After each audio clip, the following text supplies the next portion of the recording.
découvre des erreurs.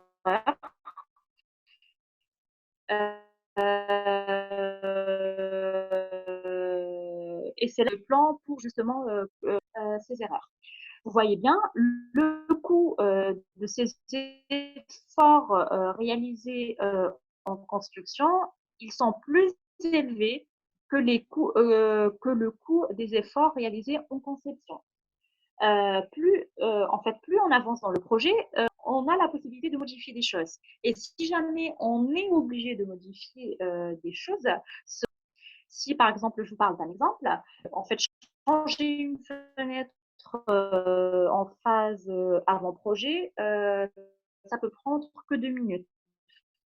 Alors que changer une fenêtre, les acteurs, ils sont au cœur et au sommet de la page des données, utilisant des logiciels, bien sûr, qui parlent un même langage entre eux. Et ces données standards sont définies dans des dictionnaires qu'on appelle des dictionnaires BIM. Comme vous l'avez certainement compris, le BIM est à 20% de technologie, mais à 80% d'humain.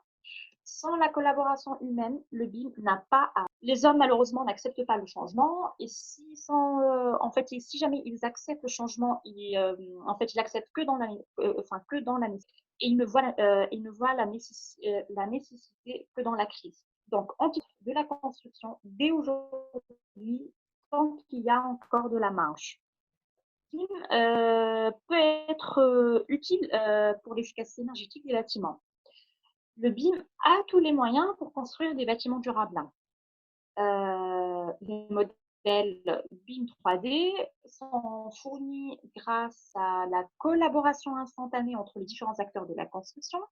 Ceci permet bien évidemment de revoir et mettre à jour ces modèles à chaque étape de l'avancement du projet afin d'optimiser au maximum son efficacité énergétique. Et si je balaye rapidement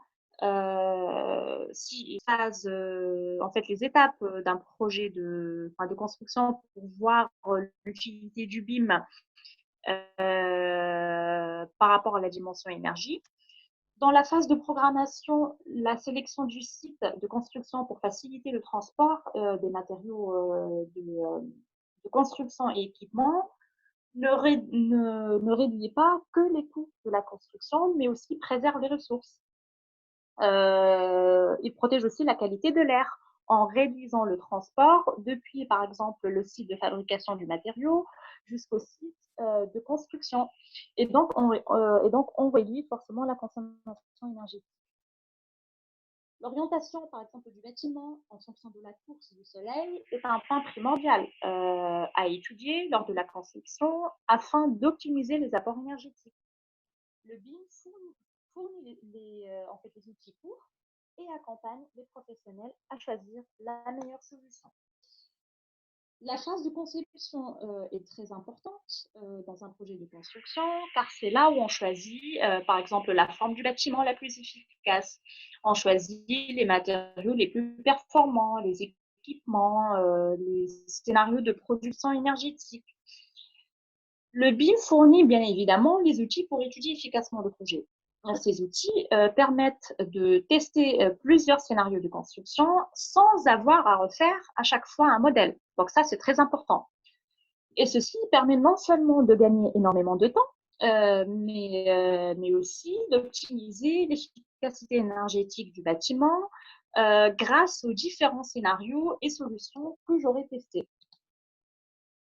On sait déjà que le BIM améliore la qualité de la construction grâce à la planification. Il permet aussi de réduire le gaspillage des matériaux. Par exemple, le chef de chantier, il prépare la commande du béton pour le lendemain. Il peut tout simplement cliquer sur l'élément à couler depuis la maquette. Donc là, il programme, il sait ce qu'il a à faire le lendemain et il sait quelle quantité de matériaux qu'il va utiliser pour le lendemain. Donc, ici, on ne parle pas de gaspillage. C'est un vrai gain de temps et d'énergie.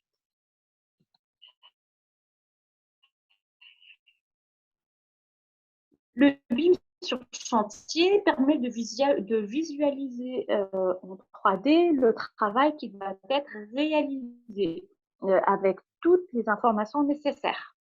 On dit toujours qu'avec le BIM, on construit avant de construire. Donc, le bâtiment, il est construit vraiment virtuellement avant de mettre en œuvre sa construction sur le chantier.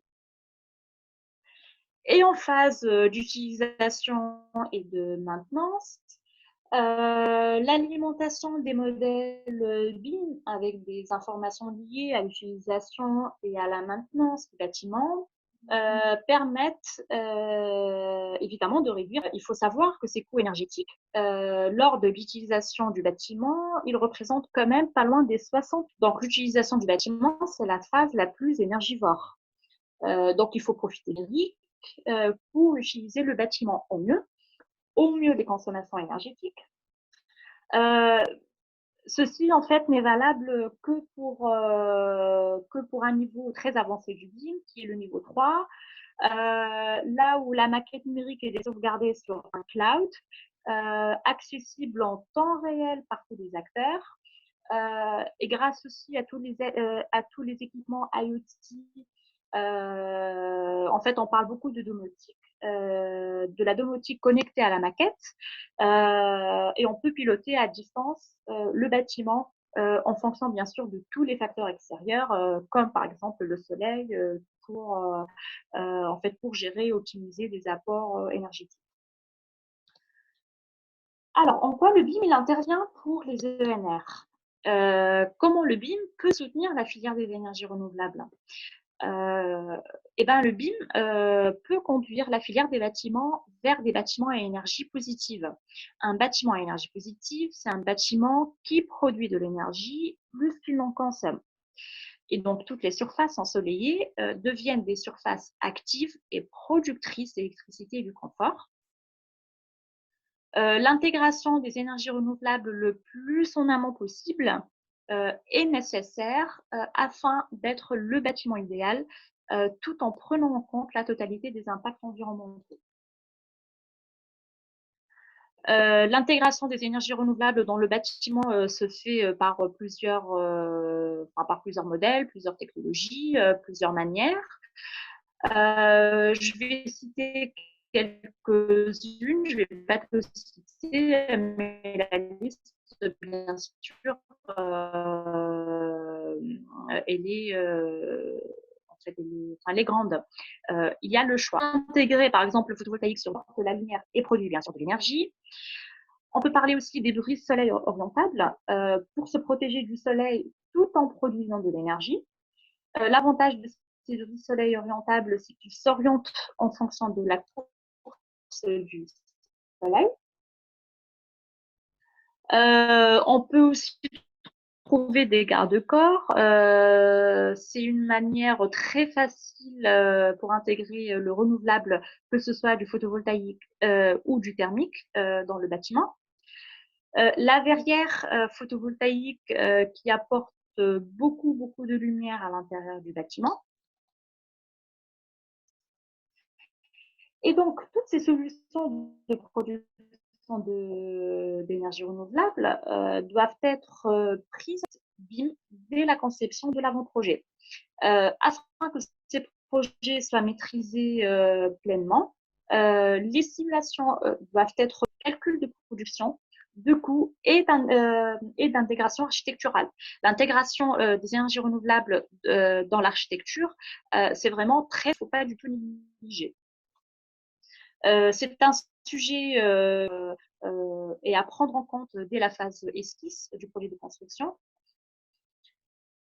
Et concernant la modélisation et les calculs d'énergie renouvelable, comme la production d'électricité, par exemple en autoconsommation photovoltaïque, ou la production de chaudes sanitaires, doivent exister en BIM comme un moyen d'aide à la conception et au dimensionnement afin de les utiliser dans tous les projets.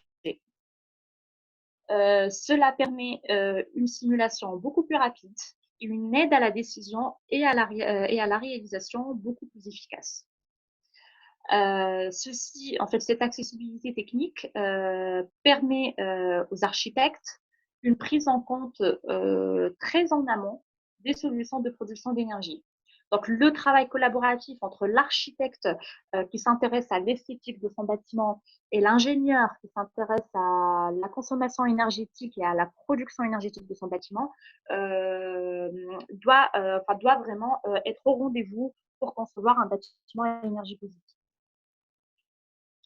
Je conclus ma présentation sur cette approche primordiale définie par le scénario Négawatt.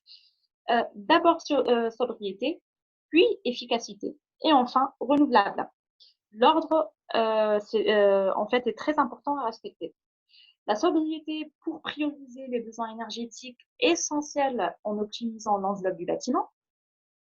L'efficacité pour réduire la quantité d'énergie en optimisant l'efficacité des équipements énergétiques. Et le renouvelable pour intégrer l'énergie renouvelable qui permet de réduire la consommation énergétique. Ne construisez pas des bâtiments avec des équipements super performants, avec des installations par exemple photovoltaïques énormes, sans avoir pensé d'abord au plus simple qui est l'enveloppe du bâtiment. Ça ne sert absolument à rien de penser au système efficace sans avoir pensé à l'efficacité de l'enveloppe. Un système performant ne vaut rien avec une enveloppe qui n'est pas du tout performante. Respecter ces démarches dans l'ordre est essentiel et tout à fait réalisable avec la démarche BIM. Et puis, construire un bâtiment performant énergétiquement sous-entend bien évidemment un bâtiment performant environnementalement. Penser énergie, ça veut dire penser comment construire un bâtiment à énergie positive et bas carbone, c'est primordial. Et ceci est très très faisable grâce à une démarche BIM très bien, très bien définie et implémentée dans un projet de construction. Voilà, merci pour votre attention. On est toujours là? Oui, donc on vous remercie, mademoiselle Dunia, pour la présentation. Normalement, on a quelques questions. Donc, personnellement, ma question, elle était envoyée en privé. Donc, est-ce que le BIM, Euh, vous m'entendez? Oui, oui, oui, je cherche la question, ouais. Oui, est-ce que le BIM est valable pour le solaire et l'éclairage public? Et quel rapport avec le KNX et le SCADA du réseau électrique? Et merci. Euh, alors, le le BIM, il est valable pour le solaire, c'est sûr. Aujourd'hui, il existe des logiciels BIM de simulation et de production de l'énergie solaire. Donc, c'est tout à fait faisable. Hein. Euh, et au contraire, en fait, on encourage de plus en plus à intégrer les logiciels de production, de production solaire dans les logiciels, par exemple, de conception 3D, afin justement d'intégrer cette dimension architecturale dans les projets. Euh, pour l'éclairage public, alors ici, en fait, l'éclairage public, on sort du cadre du bâtiment et on va parler du SIM. Le SIM, c'est le City Information Modeling. Donc, le SIM, c'est la maquette numérique du quartier. Et donc là, on intègre le bâtiment, on intègre l'éclairage, on intègre l'infrastructure, on intègre le réseau électrique. C'est pour ça qu'on parle de smart grid, smart building et smart city. Donc, toutes ces dimensions, elles sont bien sûr intégrées dans le SIM. Le KNX, je ne connais pas du tout. Oui, donc le KNX, c'est une forme d'un système intelligent pour... vous m'entendez, oui.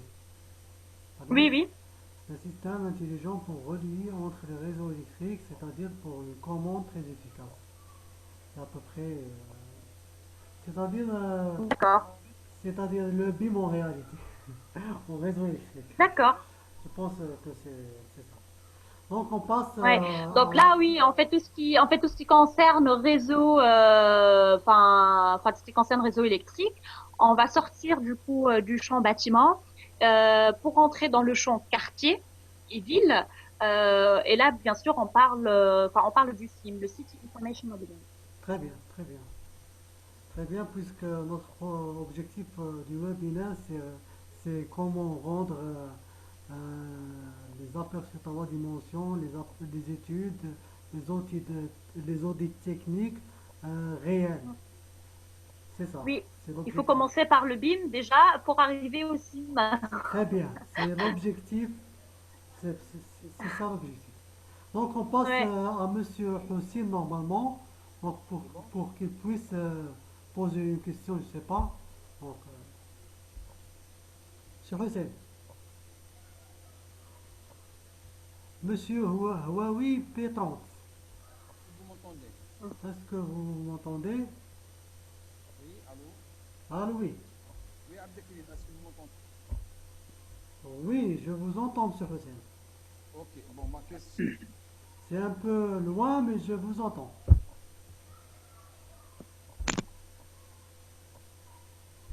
Allô? Allô? Monsieur Hossein? Oui, Oui, un instant. est-ce que. Bon, là, vous m'entendez? Sourdine. Ah oui. واه انا سمعتك راني سمعتك. Ok, donc, on a suivi la présentation, donc elle est un peu longue, c'est vrai, mais elle est performante. Je dis performante parce que, il y a beaucoup de chiffres, il y a quelque chose, c'est un concept important, et elle est en adéquation avec la thématique qui est économie d'énergie, qui est solaire, BIM, donc ça concorde. Donc, je dis que c'est très important. Et la question que je voulais poser, vous avez déjà posé, Monsieur Abdelkrim, c'est la corrélation avec l'éclairage public et Smart City, c'est-à-dire le BIM, le rôle TAO dans ce cadre-là, parce qu'on gaspille trop d'énergie. Et la Smart City, je pense, est-ce qu'elle est en corrélation avec le BIM? Je pense que oui, mais je laisse l'animatrice, la collaboratrice Dunia va nous répondre. Et je dis que c'est bon. Bon, déjà, est-ce que je termine par une invitation? Bon, vous pouvez l'inviter, je dirais, l'année prochaine, en mars 2021, pour présenter ça au SNE 4, c'est-à-dire au SNE 5. Je laisse Tifrit va déchiffrer ce SNE 5 pour notre collaboratrice de Paris. OK? Merci pour l'invitation. Donc, c'est Euh, M. Tifrit qui va déchiffrer le SNE 5 et je vous laisse. Merci. Oui, d'accord. Monsieur En fait, Denia, je réponds à la question. Mademoiselle Denia, je vous explique. Avant le SNE Oui, 5, c'est le Séminaire national de l'économie d'énergie. C'est la cinquième édition. C'est à la wilaya de Mostagana. Donc, et vous êtes invité. D'accord? d'accord. Merci pour l'invitation. C'est ça. Donc, Merci pour je vous laisse l'invitation. répondre à Monsieur Ouais, ça fait Péchel. plaisir. Ouais, je réponds à la question. Euh, alors, en fait, bien sûr, on parle du smart city aujourd'hui pour rendre les villes plus intelligentes. Et quand on parle d'intelligence d'énergie, d'intelligence d'économie d'énergie.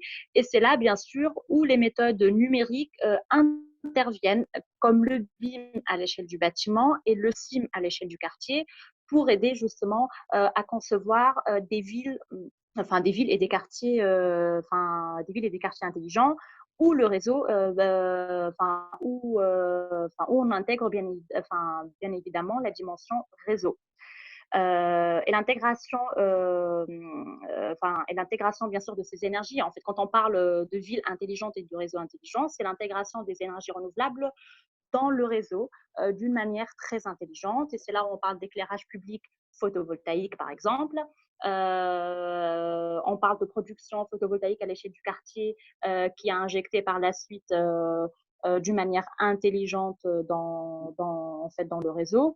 Et c'est là où, comme j'ai dit, les méthodes numériques interviennent pour concevoir ces smart cities. On parle aujourd'hui d'une transition numérique et énergétique des bâtiments, des territoires, des quartiers, des villes. Donc, la transition numérique, elle est vraiment liée et couplée à la transition énergétique. Parce que on est convaincu que les économies d'énergie aujourd'hui, elles sont réalisées grâce au numérique. Donc, merci, mademoiselle Dunia. Donc, normalement, je sais pas, est-ce que monsieur Mohamed, monsieur Oui, Mohamed, bonsoir. bon, Salam alaikum. Est-ce que vous m'entendez? oui, d'ici ou d'ici. Bonsoir. Je vous remercie, Monsieur Abikri, pour l'invitation et pour aussi Mademoiselle Houda pour la présentation. Vraiment, c'est très riche ce que vous êtes en train de faire. D'ailleurs, ce sont des sujets d'actualité. Entre-temps, je voudrais poser la question à Mademoiselle concernant le BIM. Est-ce que le BIM, c'est uniquement une théorie, puisque vous m'avez dit qu'il existe des logiciels? Est-ce que vous pouvez nous citer les noms de ces logiciels-là? Entre-temps, est-ce que ces logiciels, ils font uniquement des simulations? Est-ce qu'on peut projeter ces simulations sur la réalité? Vu que je suis déjà spécialisé dans le réseau électrique, donc j'ai des recherches déjà publiées dans des revues reconnues, mais toujours mes recherches sont des recherches, ça reste uniquement entre parenthèses des simulations. C'est-à-dire, est-ce qu'on peut projeter ces simulations sur la réalité, comme il a dit M. Abdelkrim, sur les énergies renouvelables? Je peux vous donner un nom de logiciel PPV System. Il fait des calculs sur Mmh. les PPV System, mais c'est uniquement des simulations. Voilà, c'est ça la question. Mmh. Mmh. Alors, Merci. en fait, tout Allah d'abord, يحفظك. Merci. Le BIM, ce n'est pas du tout un logiciel. Le BIM, c'est une méthode de travail. C'est une méthode de travail collaborative entre tous les acteurs de la construction. Pour les logiciels, en fait, ils ne changent pas. Les logiciels, ils existent partout, les corps de métier. L'architecte, il a son logiciel. Le thermicien, il a son logiciel. L'électricien, il a son logiciel. Donc, les logiciels, ils ne changent pas. Par contre, ils évoluent vers des logiciels BIM. Et pourquoi cette évolution vers des logiciels BIM? Parce que, comme j'ai expliqué dans la présentation, le logiciel de l'électricien, il ne parle pas la même langue que le logiciel du thermicien. Et donc, il faut qu'il y ait un langage commun pour que ces logiciels communiquent entre eux. C'est pour ça qu'on parle d'évolution vers le BIM. Aujourd'hui, par exemple, enfin, si je prends le cas de l'architecture que je maîtrise le mieux, euh, euh, en fait, pour concevoir des bâtiments, on utilise généralement le logiciel AutoCAD pour dessiner. Aujourd'hui, le logiciel AutoCAD, il a évolué vers un logiciel qui s'appelle Revit. C'est un logiciel BIM qui conçoit des bâtiments en 3D et qui peuvent être, en fait, ces informations qui sont conçues dans ce logiciel Revit, ils sont bien sûr interopérables avec d'autres logiciels, par exemple du thermicien, de l'électricien, et ainsi de suite.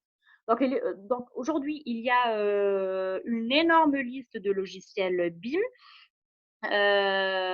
qui existent déjà, mais qui évoluent vers des logiciels BIM pour intégrer cette interopérabilité entre les logiciels. Je finis juste par rapport à la production, par rapport à la simulation, oui, à la simulation de la production photovoltaïque comme logiciel PV6. Aujourd'hui, alors logiciel PV6, je suis pas sûre qu'il soit un logiciel BIM, mais par contre, il existe des logiciels de simulation de production photovoltaïque qui sont des logiciels BIM. Donc ça existe, tout corps de métier, il a son logiciel BIM, qui coûte bien évidemment cher, qui ne sont pas gratuits. Il faut payer pour les avoir. Mais voilà, il faut savoir que ça existe. Merci mademoiselle Dunia pour les réponses et pour la présentation. Donc, on va passer maintenant à la présentation de monsieur Béchenil tout en suivant le lien envoyé par email. Et merci beaucoup.